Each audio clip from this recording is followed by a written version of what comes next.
كان مكان ولح الكلام الا بذكر النبي صلى الله عليه وسلم. فيلمنا النهارده يا جماعه هندي اكشن، قصته جميله جدا بجد. تابع للنهايه عشان تستمتع بالحكايه. فيلم كينجدم.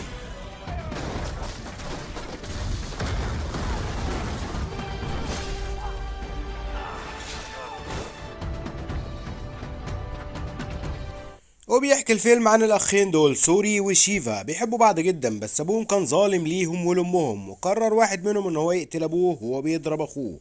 وعشان يهرب من الحبس قرر ان هو يهرب من البلد كلها وساب اخوه. نعدي بالزمن شوية، كبر سوري وبقى ضابط شرطة. سوري كان هو الاخ الاصغر يا جماعة، ومن 18 سنة وهو بيدور على اخوه نفسه يلاقيه. المهم عرف القائد ده ان سوري بيدور على اخوه من 18 سنة. قال له هكلفك بمهمة صعبة جدا في سريلانكا. قال له لا. قال له طيب لو قلت لك ان عندي معلومات عن اخوك اللي بتدور عليه من 18 سنة. قال له انا ممكن الف العالم كله بس الاقي اخويا. خد الصدمة يا معلم. قال له ان المأمورية انك تتجسس على اكبر تجار لتهريب الذهب. والصدمة بقى ان اخوك هو زعيم العصابة بتاع التهريب دي، وشغال لحساب ملك المنطقة دي في سريلانكا. يا سوري، العملية كده صعبة جدا، يعني بتدور على اخوك عشان تحبسه الا يتعدم. بعد شوية اسابيع دخل سوري السجن عشان يقابل اخوه وينضم ليه كشخص عادي. في السجن بيعمل سوري شوية حركات كده. المهم بيتعارك مع شلة شيفا، وبيقدر سوري ان هو يضرب فيهم بكل سهولة. وواحد راح ينادي على شيفا: الحق جماعتك بيتضربوا.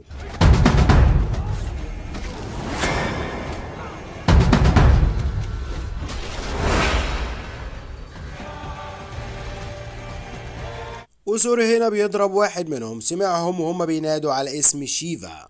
خدوا الحنين وقعد منتظر اللحظة اللي هيشوف فيها أخوه بعد 18 سنة. نظرة حنان كبيرة بنقطعها بإن شيفا بيضربه.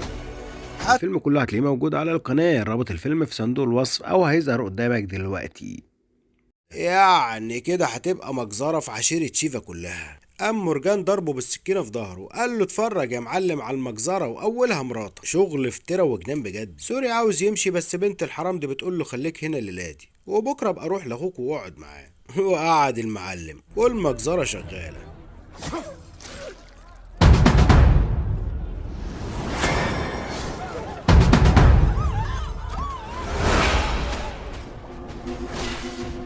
كسروا الباب وطلعوا بره في الساحة، لقوهم في وشهم. صعبانين عليا والله يا جماعة الناس دي. لو عاوز تعرف البطل هيعمل ايه بعد ما شاف المجزرة اللي حصلت في عيلته، خش على الوصف دلوقتي هتلاقي رابط الفيلم او هيظهر قدامك دلوقتي.